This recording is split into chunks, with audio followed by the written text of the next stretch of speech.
भगवद गीता में उस सामान्य सिद्धांत की भी व्याख्या है जो मृत्यु के समय ब्रह्म का चिंतन करने से आध्यात्मिक धाम में प्रवेश करना सुगम बनाता है। यह वापी स्मरण भाव त्यजन्ति कलेवरम तमेवेति कौन्तेय सदा तद्भाव भावितः। अपने इस शरीर को त्यागते समय मनुष्य जिस जिस भाव का स्मरण करता है वह अगले जन्म में उस भाव को निश्चित रूप से प्राप्त होता है। अब सर्वप्रथम हमें यह समझना चाहिए कि भौतिक प्रकृति परमेश्वर की एक शक्ति का प्रदर्शन है। विष्णु पुराण में भगवान की समग्र शक्तियों का वर्णन हुआ है।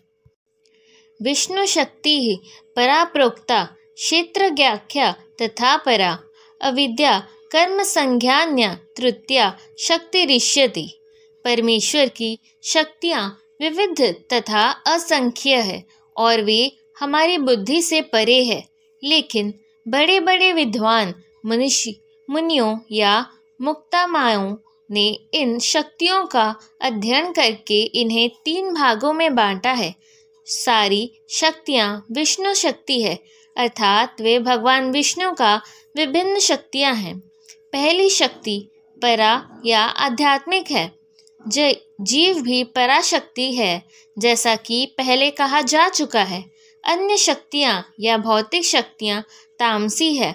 मृत्यु के समय हम या तो इस संसार की अपरा शक्ति में रहते हैं या फिर आध्यात्मिक जगत की शक्ति में चले जाते हैं। अतएव भगवद गीता में कहा गया है, यं वापि स्मरण भावं त्यजन्ति कलेवरम तमेवेति कौन्तेय सदा तद्भाव भावितः। अपने इस शरीर को त्यागते समय मनुष्य जिस जिस भाव का स्मरण करता है वह अगले जन्म में उस भाव को निश्चित रूप से प्राप्त होता है। जीवन में हम या तो भौतिक या आध्यात्मिक शक्ति के विषय में सोचने से आदी हैं। हम अपने विचारों को भौतिक शक्ति से आध्यात्मिक शक्ति में किस प्रकार ले जा सकते हैं। ऐसे बहुत से साहित्य हैं, यथा समाचार पत्र, पत्रिकाएं, उपन्यास आदि, जो हमारे विचारों को भौतिक शक्ति से भर देते हैं। इस समय हमें ऐसे साहित्य में लगे अपने चिंतन को वैदिक साहित्य की ओर मोड़ना होगा। अतएव महर्षियों ने अनेक वैदिक ग्रंथ लिखे हैं, यथा पुराण। ये पुराण कल्पना प्रसूत नहीं है, अपितु ऐतिहासिक लेख है।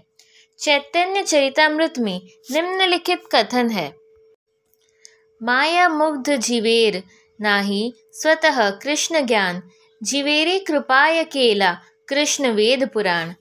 भुलक्कड़ जीवों या बद्ध जीवों ने परमेश्वर के साथ अपने संबंध को भुला दिया है और वे सब भौतिक कार्यों के विषय में सोचने में मग्न रहते हैं। इनकी चिंतन शक्ति को आध्यात्मिक आकाश की ओर मोड़ने के लिए ही कृष्ण द्वैपायन व्यास ने प्रचुर वैदिक साहित्य प्रदान किया है। सर्वप्रथम उन्होंने वेद के 4 विभाग किए, फिर उन्होंने उनकी व्याख्या पुराणों में की और अल्पज्ञों के लिए उन्होंने महाभारत की रचना की। महाभारत में ही भगवद गीता दी गई हुई है। तत्पश्चात वैदिक साहित्य का सार वेदांत सूत्र में दिया गया है और भावी पथ प्रदर्शन के लिए उन्होंने वेदांत सूत्र का सहज भाष्य भी कर दिया, जो श्रीमद् भागवतम में कहलाता है।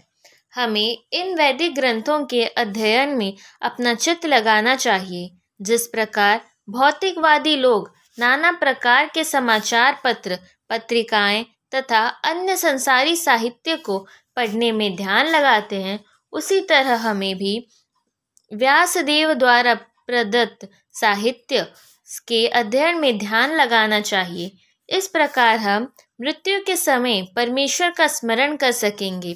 भगवान द्वारा सुझाया गया यही एकमात्र उपाय है और इसके फल का विश्वास दिलाते हैं। इसमें कोई संदेह नहीं है।